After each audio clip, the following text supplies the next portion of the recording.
SKN നയിക്കുന്ന ഈ programme വളരെ പ്രതീക്ഷയോടെ ഞങ്ങൾ വന്നത്. ഇതിൽ വന്നവരെ വിളിക്കുന്നവരെല്ലാം ഒന്ന് സ്വാമിജിമാര്, അത് പ്രവാചകന്മാര്, എന്താണ് ഇങ്ങനെയുള്ള ആൾക്കാർ ഇവിടെ ഇരിക്കുന്നു. മറ്റുള്ള ഞങ്ങളെല്ലാം സാധാരണ ആൾക്കാരാണ്. പക്ഷേ സ്വാമിജി ഹിമോൽ ഭദ്രാനന്ദോ അയ്യോ അങ്ങനെ പറയരുത്. തോക്കുസ്വാമി എന്ന് പറയുന്നതിന് കുഴപ്പമില്ലെന്ന് പറയുന്നു. തോക്കെടുത്തത് തീവ്രവാദത്തിനോ ഇവിടെ റേപ്പ് ചെയ്യാനോ അല്ലെങ്കിൽ ഈ കുഴപ്പമില്ലെന്ന് പറയുന്നു. അല്ല, പൂർവാശ്രമത്തിൽ അങ്ങനെ പേരുണ്ടായിരുന്നു, പക്ഷെ ഇപ്പൊ പേരില്ല. Okay, ready. അദ്ദേഹം ഇവിടെ വന്നു, ഞങ്ങള് സാധാരണ രീതിയിൽ സംസാരിക്കുന്നു. SKN പ്രോഗ്രാമിൽ ഇങ്ങനെയുള്ള വ്യത്യാസങ്ങളൊക്കെ ഉണ്ടാവുമല്ലോ.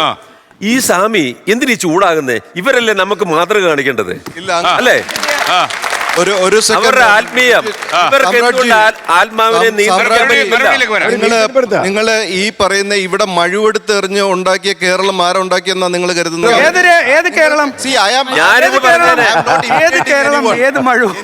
എനിക്ക് എന്റേതായ ശൈലിയുണ്ട്. ആണോ ഇങ്ങനെയുള്ളവരെ ഇതിൽ എന്റർടൈൻ ചെയ്യരുതെന്നാ പറയുന്നത്. കാരണം ഇത് ആവശ്യമില്ലാതെ ഇവരാണ് നമുക്ക് മാതൃക കാണിക്കേണ്ടത്. ഇവരാണ് കാണിക്കേണ്ടത്. ഇവരൊക്കെയാണ് നമ്മളെ അങ്ങോട്ട് ചെന്നിട്ട് നമ്മുടെ വിഷമങ്ങൾ പറയുന്നത്. അപ്പൊ അവര് എന്റെ അടുത്ത് ആരും ഞാൻ ആരെങ്കിലും വിളിച്ചോ? ഞാനൊരു കാര്യം പറയട്ടെ, നിങ്ങൾ ഓരോരുത്തരുടെയും ഒരു മിനിറ്റ്. അങ്ങനെയാണെങ്കിൽ ചൂരൽമല ഒലിച്ചു പോയപ്പോ എന്തുകൊണ്ട് മഴ ഒന്നും വന്നില്ല?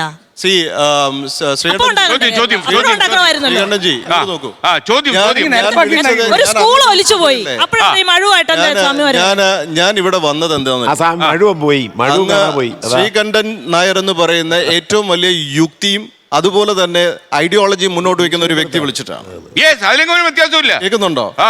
ഞാൻ ഇതുപോലുള്ള ആൾക്കാരുടെ അവരുടെ അന്വേഷണങ്ങൾ, അവരുടെ സംശയങ്ങൾക്ക് ഉത്തരം കണ്ടെത്തേണ്ട അവരാണ്.